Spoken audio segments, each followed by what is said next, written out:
CPMF e Renda Cidadã, novo ministro para o STF e o início das eleições municipais. Eu sou o Carlos, esse é o Papo Democrático, seu compilado semanal de política brasileira. Sejam muito bem-vindos.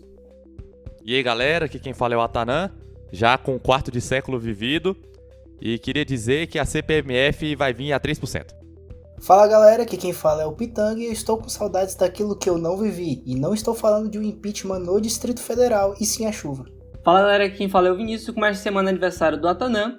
Eu vou começar o podcast de forma diferente. Atanã, você estava certo. Vinícius, nada novo sob o sol. Pavão!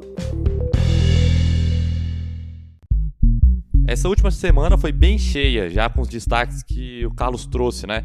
Falando da CPMF e também do Renda Cidadã. Então, como já estava agendada, na segunda-feira aconteceu uma reunião para falar dos futuros sobre o financiamento desse programa social. E assim que terminou a reunião, tanto o líder do governo, o deputado Ricardo Barros, quanto o senador Márcio Bittar, que é relator do Pacto Federativo e também do orçamento, foram à imprensa, falaram que tinham descoberto e inventado a roda para financiar o programa. Falaram que iam utilizar pedaço do recurso do Fundeb, o Fundo de Manutenção e Desenvolvimento da Educação Básica, foi aprovado pelos parlamentares há pouco tempo atrás. A Tem gente, até um episódio da gente falando. Exatamente, a gente falou esses dias. É isso aí. Foi mal. Nada, Achei mano. que você não ia falar, mas enfim. Não, tranquilo.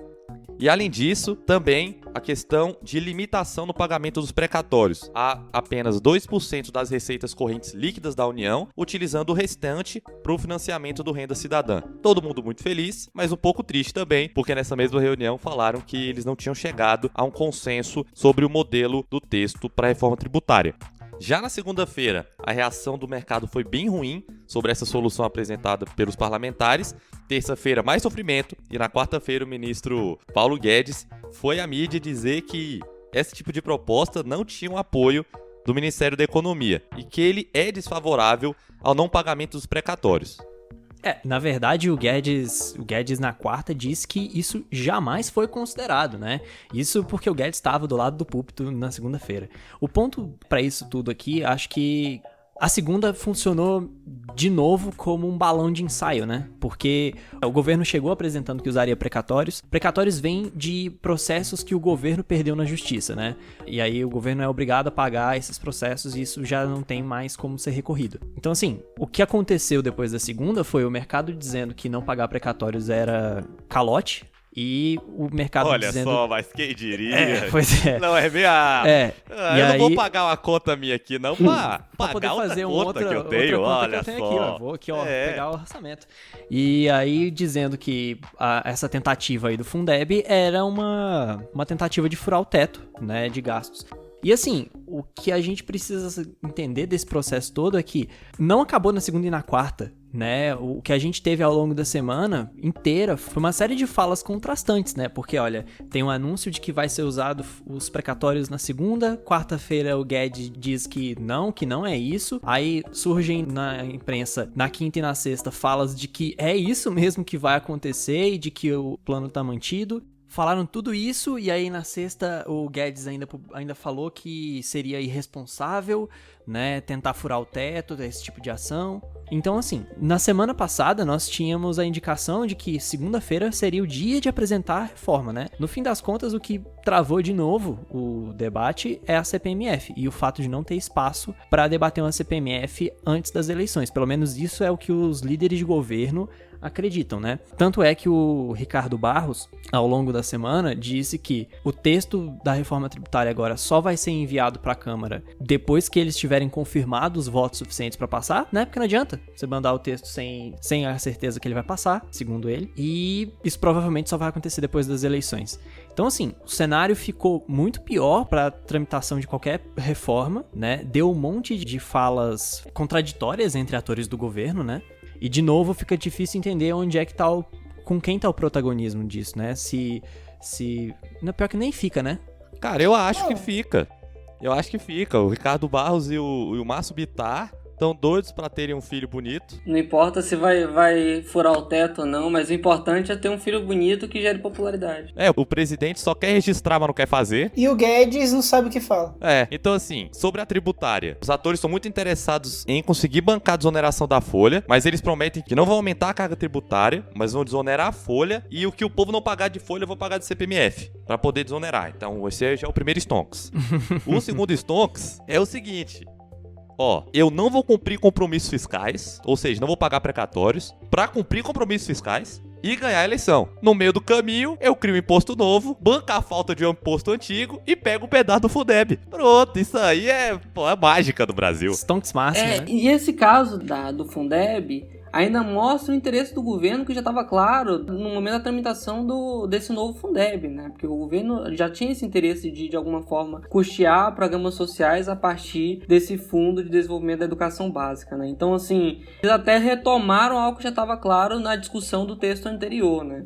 E aí a gente tem que considerar que o governo já apanhou nesse caso, né? Exatamente. Porque ele tentou pegar antigamente e não conseguiu. Apanhou não, né?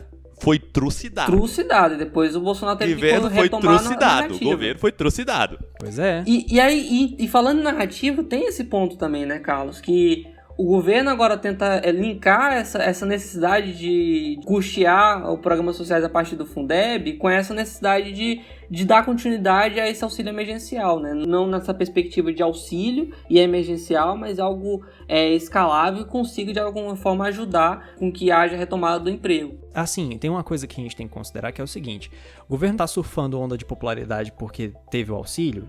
Isso é real.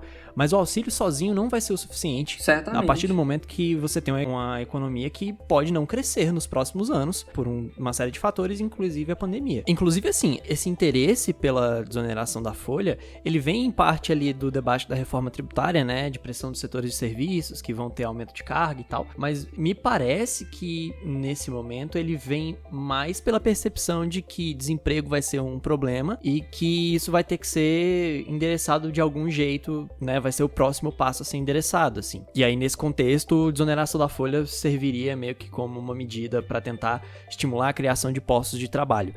E eu tenho até uma ideia que eu queria validar com vocês agora, né? Porque a impressão que dá é que o Guedes gostaria muito que o governo desse prioridade para o debate da reforma tributária e também da desoneração da folha, né? Até mesmo na perspectiva liberal de que é importante que haja estímulos para que a economia consiga retomar a partir da geração de empregos. E que o auxílio emergencial, sendo priorizado com busca de fura-teto de gastos e tudo mais, ele acaba indo em uma lógica contrária, né? De muita atuação do Estado e pouco estímulo à economia como um todo, né? E isso gera um desgaste para ele até da perspectiva dele em termos ideológicos, né?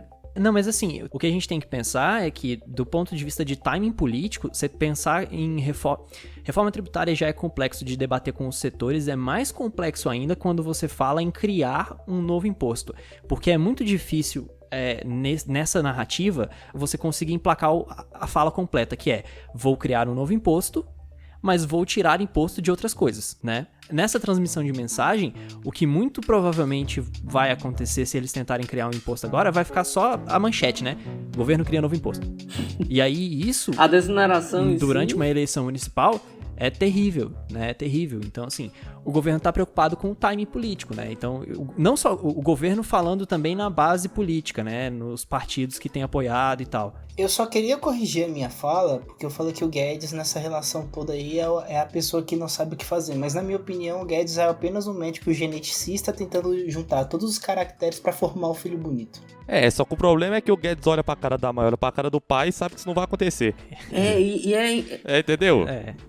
Porque assim... E essa semana ficou ainda mais claro, né? Que ele tem, de alguma forma, ele tem perdido o controle até mesmo da agenda econômica do governo, né? E que o governo, ele tá cada vez mais tomando ações do ponto de vista social que levam menos em consideração aquilo que ele colocou como premissa de Estado, né, de atuação do governo em termos de fiscais e tudo mais. Então, é um processo de desgaste que a gente não sabe ao certo até onde vai, né, se ele realmente consegue resistir até o fim do mandato do governo Bolsonaro, que vai até 2022. Nesse contexto, acho que um último ponto pra gente... Aliás, tem 2 últimos pontos rapidinhos. O primeiro é... A gente vai ter que esperar pra semana que vem interpretar como é que essa reação do Guedes de, primeiro, desautorizar o uso de precatórios e depois dizer que as ações fora do teto são coisas irresponsáveis, se isso vai ter alguma reverberação dentro do governo, né?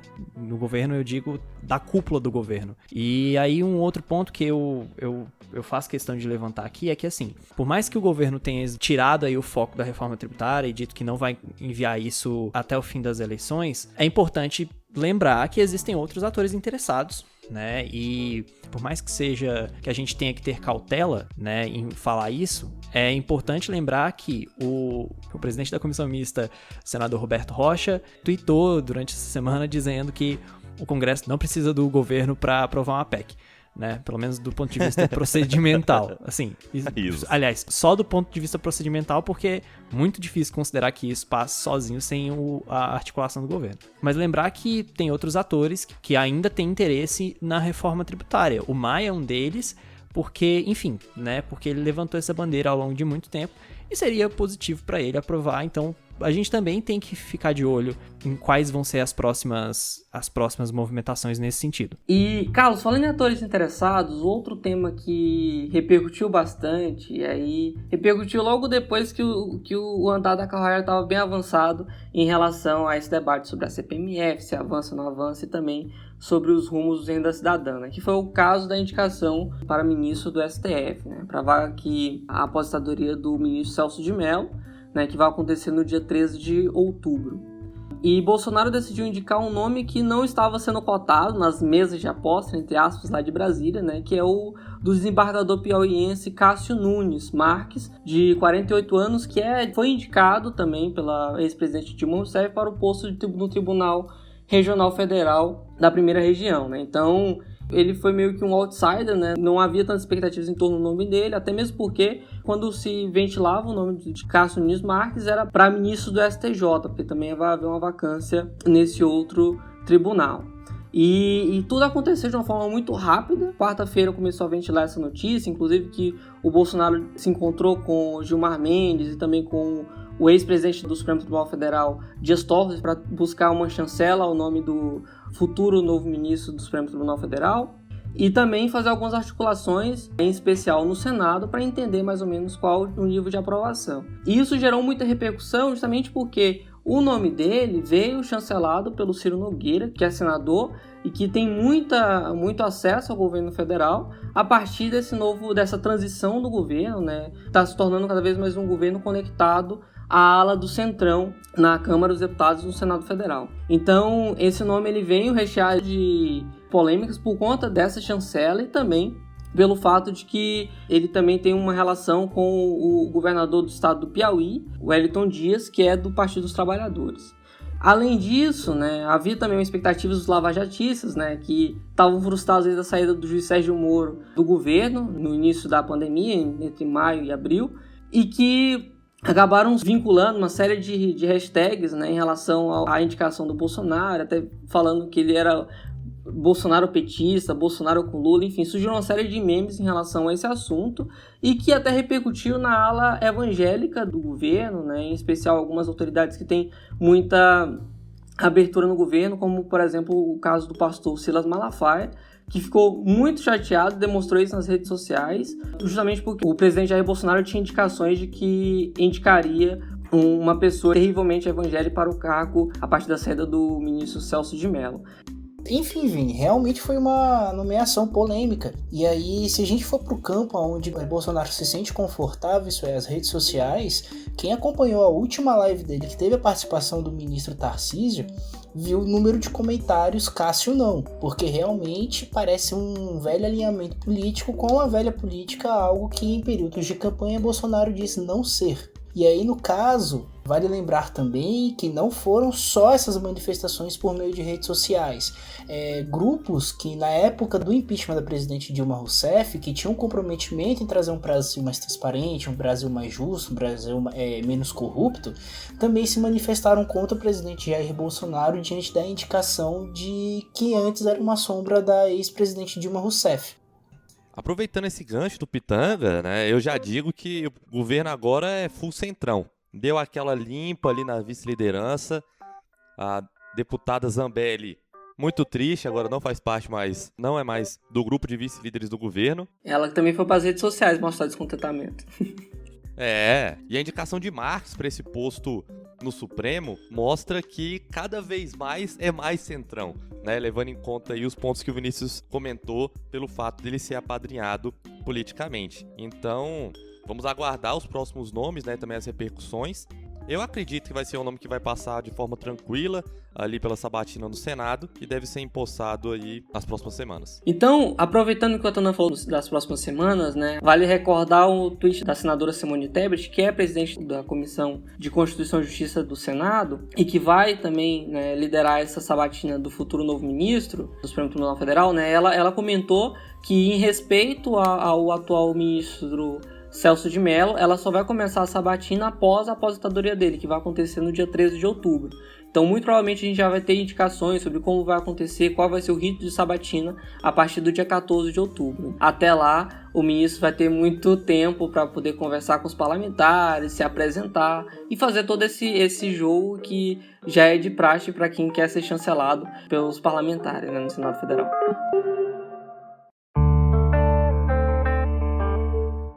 Pois bem, chegamos ao ponto que você sempre espera, que é impedir. Não, dessa vez.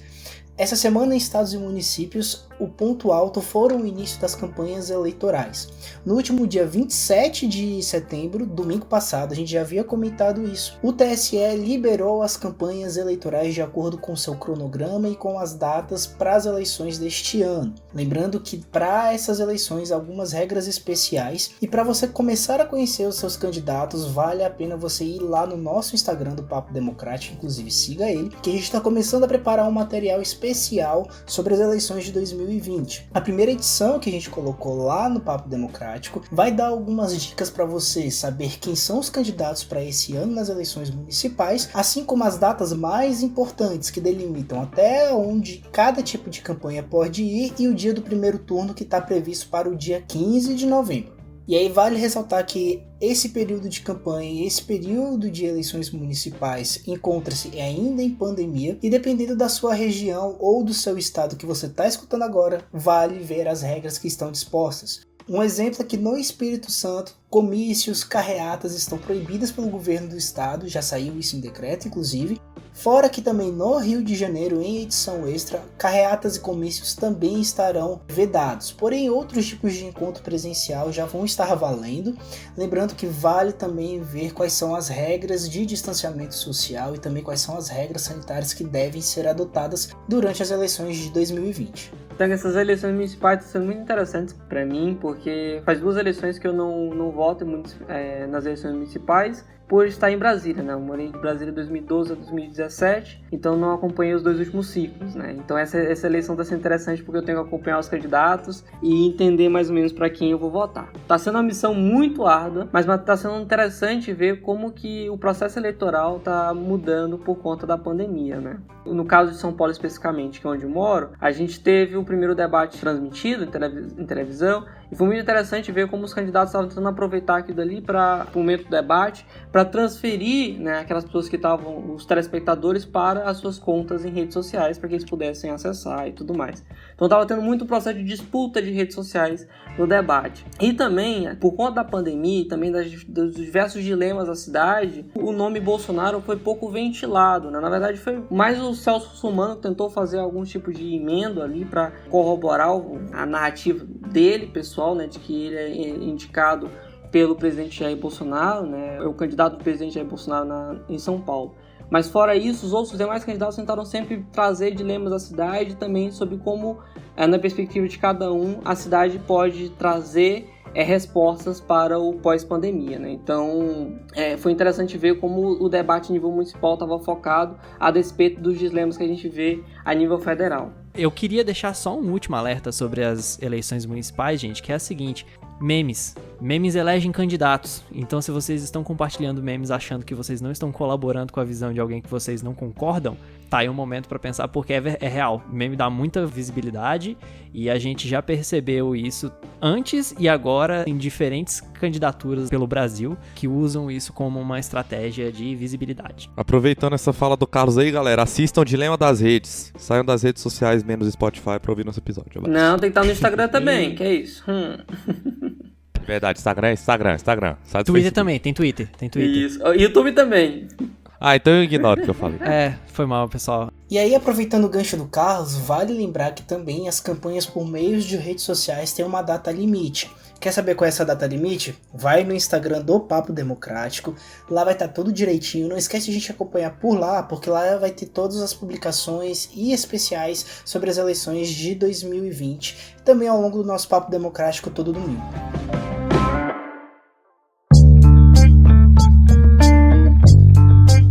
Então, pessoas, é isso. Nós chegamos agora no momento em que nós jogamos os búzios políticos na mesa, né? Vamos ver quais são as expectativas dos nossos integrantes para essa semana. Eu começo dizendo que agora eu preciso realmente entender o que o governo quer da reforma tributária. E, na verdade, ver qual vai ser a movimentação aí do senador Márcio Bittar com o programa Renda Cidadã, né? Ver o que isso pode acontecer. E tem também um segundo ponto que é o parecer da comissão mista sobre a reforma tributária não foi apresentado essa semana, no meio de toda essa bagunça que aconteceu com segunda-feira. Mas o Hawley, que é um ex-deputado e que defendeu o texto da reforma por muito tempo, comentou que talvez um relatório pudesse ser apresentado entre essa semana e semana que vem. Então, é isso. Eu vou ficar acompanhando justamente para trazer para vocês se isso foi ou não apresentado e quais são os impactos disso. Para a próxima semana eu vou acompanhar como que o parlamento vai reagir das resoluções do CONAMA que foram revogadas, né? Que falavam de licenciamento ambiental para irrigação e sobre a proteção dos manguezais e de restingas. O parlamento já disse nessa semana que vai se mobilizar para fazer com que essas resoluções voltem a vigorar e, como eu acompanho a pauta do meio ambiente, tem mais Pantanal. Então, algumas reuniões aí das comissões do Pantanal para acompanhar. E queria dizer que o socorro vem do céu. Pois bem, para essa semana em estados e municípios, além de mais memes das eleições municipais, principalmente por parte dos debates, também há uma expectativa acerca dos processos de impeachment, lembrando que nessa semana ainda não foi um ponto alto, mas foram formados tribunais mistos que irão julgar os processos e a expectativa é que dentro de 120 dias teremos um fim a esses dois, tanto no Rio de Janeiro quanto em Santa Catarina. Bom, e o meu destaque para a próxima semana, né, são as articulações que vão rolar no Senado em torno da indicação do presidente Bolsonaro do nome, né, do possível futuro ministro do Supremo Tribunal Federal, o Cássio Nunes, que atualmente atua como desembargador. Né? Então, houve várias polêmicas, como a gente bem pontuou no segundo bloco, né, em relação a esse nome. Eu imagino que agora essas polêmicas vão se concentrar no Senado a partir da sabatina, que pode acontecer muito em breve. Também estou curioso para ver como ocorrerão os debates das eleições americanas agora, né, tendo em vista que o presidente Donald Trump ele foi acometido com o Covid e a gente não sabe ao certo como vai ficar a sua campanha a partir desse momento que ele tem que ficar recluso e se recuperando desse mal. Né? Então a gente está na expectativa de ver como que vai continuar a campanha e quais serão os desdobramentos disso. Então é isso, pessoal. Muito obrigado por terem acompanhado a gente mais um episódio que está chegando ao fim. Lembrando que nós estamos postando conteúdos especiais no Instagram, então vai seguir a gente lá, por favorzinho. E também siga a gente no Twitter, envie o episódio e os posts para os seus amigos e contatinhos. E aí a gente encerra parabenizando novamente nosso querido integrante Matheus Atanã, que, né, vocês não sabem, mas é Matheus também. E é isso, agradecemos também... Espalha não. Agradecemos também a Beatriz Queiroz, que é nossa coordenadora de comunicação, e a Bruna Schiavocello, nossa designer. É isso, muito obrigado e até a semana que vem com mais um Papo Democrático.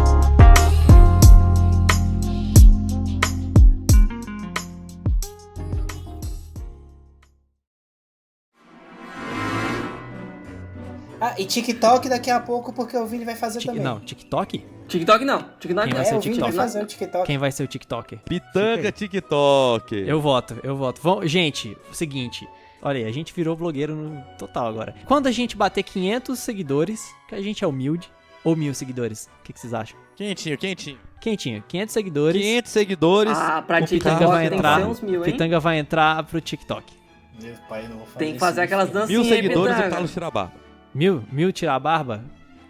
Caramba, aí você tá... Não, Pô, acho que aí tem você que tá... ser 5 É, mil, não, 5 tem que mil, ser, tem que 5 ser mil, mais, 5 tem que mil. ser mais. Você tá jogando muito E pesado, cara. machuca o neném. Nossa, machuca demais.